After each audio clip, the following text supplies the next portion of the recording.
مرحبا، فيديو اليوم راح يكون عن كيفية عمل انمي AI. نفتح سكريبت الخاص بالانمي AI. هون بنحكي له private vector 3 عفوا vector 2 start position. start position بتساوي transform.position. بعدين راح نعمل ميثود تخلي الانمي يتحرك بشكل عشوائي يمين او يسار. بس راح احكي له private vector 2 roaming position. بعدين بحكي له return start position زائد new vector 2 random dot range بين السالب 1 والواحد، وهون خليها start position dot y dot normalized ضرب random range من 10 مثلا أو من 5 ل20 float. بعدين هون بنخزن room position ب variable من نوع vector 2 room position.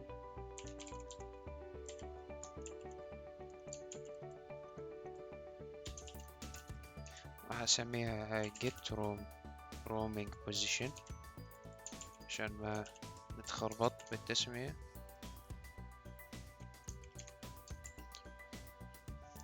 بعدين داخل الابديت بحكي له transform.position بيساوي vector 2 move towards current position هو transform.position، التارجت هو room position، والماكس داتا اللي هي راح نعتبرها speed. راح نعمل هون float speed بيساوي 1.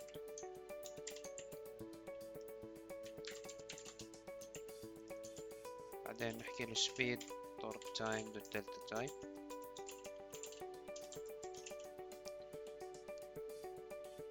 وهون راح أقلل القيمة ل1 و5. بعدين راح نحكي له إذا الفيكتور 2 دوت distance، يعني كانت المسافة بين transform dot position والroom position، كان الفرق بين هدول المسافتين أقل من 1 float، نحكي له اعمل لي room position جديدة ساوي get. نروح على اليونيتي لنعمل تيست، نضغط play، نشوف الانمي عم بتحرك لليسار، بعدها بشكل عشوائي رجع يمين، بعدها رجع يسار. بعدين راح نعمل ميثود هون راح اسميها roaming.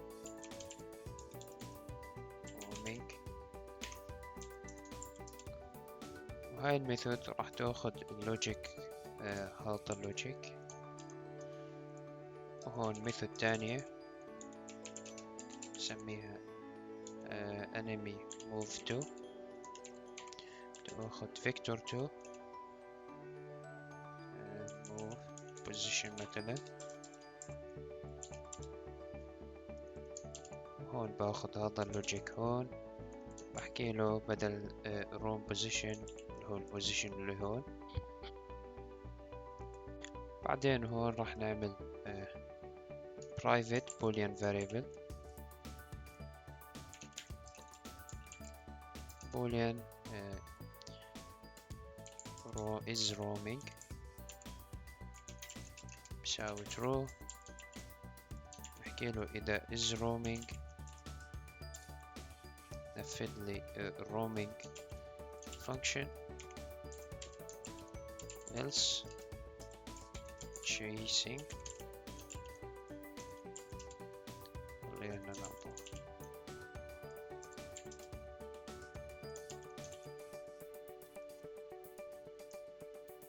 بعدين بستدعي الميثود هون، وهون داخلها بستدعي الموف تو، بعطيه الروم بوزيشن. طبعا راح اناديها بالاول.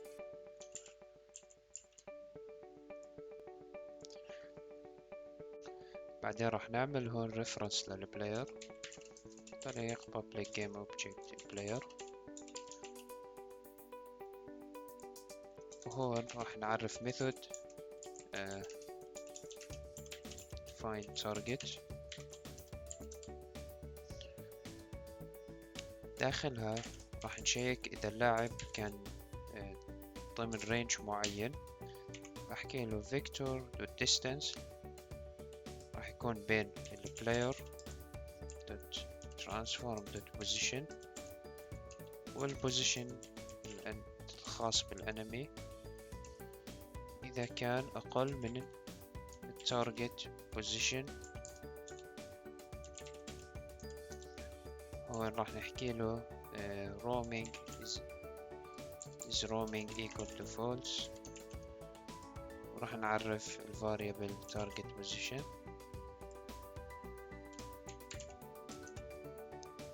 float.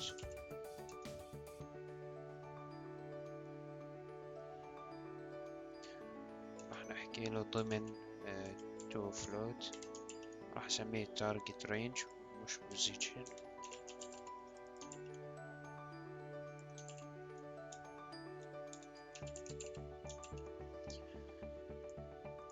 وهون داخل الرومينج بحكي له find target،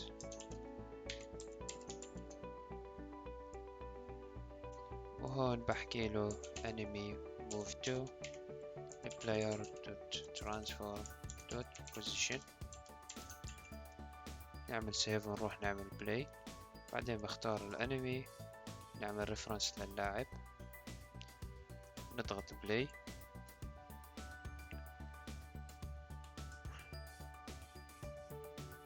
لاحظ انه الانمي بلش يعمل لي تشيسنج للبلاير.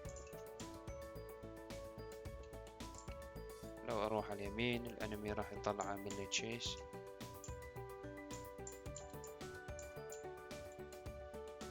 بعدين نعمل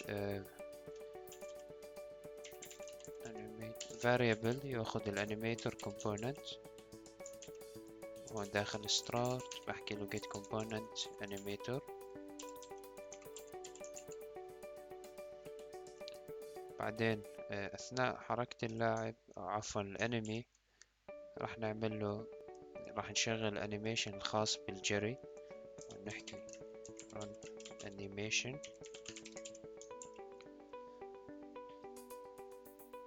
بعدين راح نعمل روتيشن للانمي عن طريق السبرايت ريندر. اذا كان بتحرك لليسار راح يكون فليب هون فولس، بس اذا لليمين الفليب بصير ترو. وراح اعرف اذا بتحرك لليسار عن طريق البوزيشن دوت اكس. اذا كان سالب، اذا كان اقل من القيمة السابقة فهو بيتحرك لليسار والعكس لليمين. هون بحكي له private float old position الاكس، وهاي القيمة بتساوي لي transform position الاكس. بعدين هون بحكي له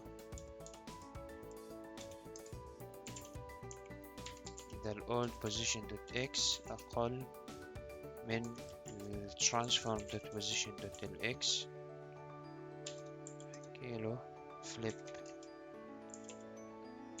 x.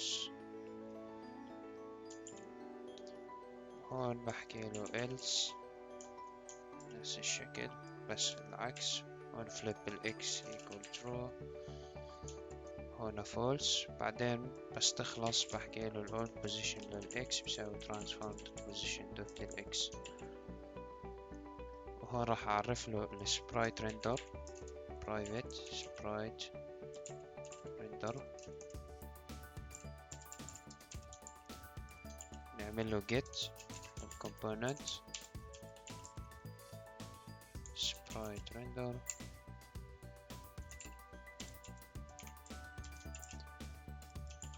بعدين هون نحكي له flip الإكس والترو، هون بكون بتحرك لليمين. else false، نروح على اليونيتي نضغط بلاي.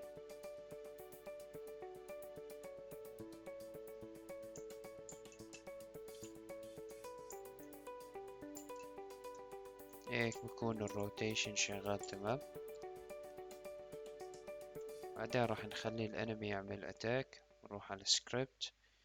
راح يصير الاتاك لما يعمل الانمي تشيسنج، وهون راح نعرف له private void attack. وهاي الميثود راح تشيك لي على الديستانس بين اللاعب والانمي. بحكي له vector2.distance transform.position والplayer.transform.position. أقل من ضمن رينج معين راح أسميه float attack range بساوي 3 float. إذا كنت لا عفوا 1 float راح أخلي الاتاك رينج هون.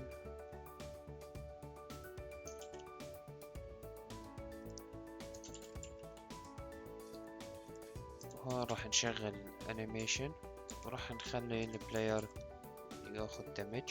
فقط راح احكي له animator.set trigger attack، ونادي الاتاك ميثود داخل التشيسنج. بعدين داخل الموف راح نعمل كمان بارامتر ستوب، راح اعطيه فولس كديفولت فاليو. وهون بحكي له اذا ستوب ريتيرن ما تعمل اشي. هون داخل الاتاك راح نحكي له راح نعرف له float next time to attack.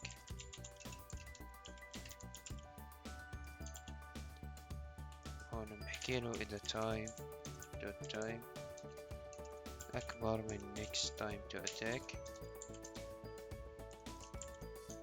نشغل الانيميشن، نعمل stop للموفمنت.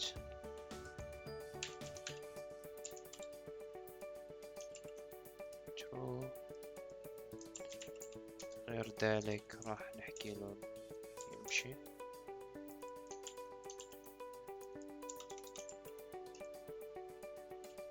هون عفوا أكبر مش أصغر. هون بحكي له next time to attack بتساوي time زائد 1 float اللي هو الفاير ريت. نروح نعمل تيست، نضغط بلاي.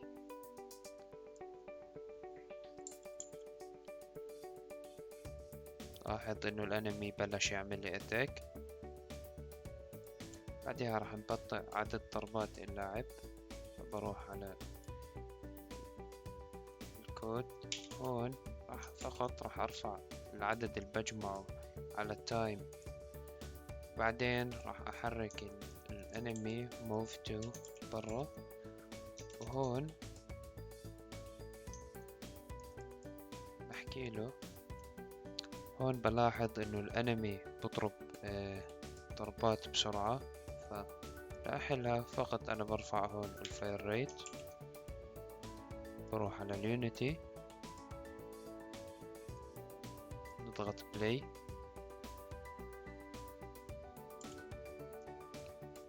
شوف لما أصير بالرينج بضربني. هذا هو كان درسنا لهذا اليوم.